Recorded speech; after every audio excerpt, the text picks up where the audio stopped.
In today's video, I'm going to teach you how to add an email signature in Outlook 365. If you want your emails to look more professional and consistent, adding a signature is a great idea. A signature can include your name, job title, company details, and even a logo if needed. It saves time because Outlook can automatically place it into your messages, so you do not have to type the same information over and over again. To get started, open Outlook 365 and make sure you are signed into the account where you want the signature to appear. Once Outlook is open, look toward the top right area of the screen and click the gear icon. This will open your Settings menu, where you can manage different options for your mailbox and email experience. From the Settings area, click on Account. This section gives you access to settings related to your email profile and personal setup. Inside that area, find and click Signature. This is where you will create and manage the signature that will be attached to your emails.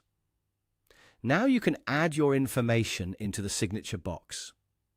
Type in the details you want people to see at the bottom of your emails.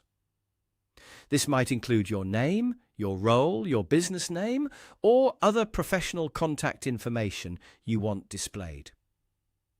As you enter your signature, you can also customize the fonts to match the style you want. For example, you can adjust the text appearance so it looks clean, readable, and professional.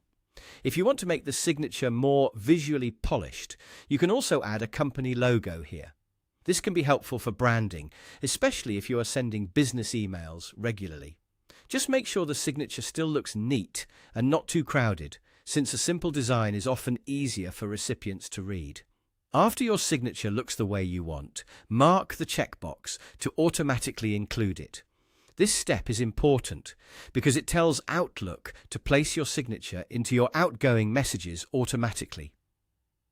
That means future emails can include it without you needing to insert it manually each time. Once everything is set up, click Save. Saving confirms your changes and activates the signature for your account, and that's it. Your Outlook 365 email signature is now ready to use. From this point on, your emails can have a more professional finish with much less effort. If you ever want to update the wording, change the font, or replace the logo, you can return to the same signature settings and edit it any time.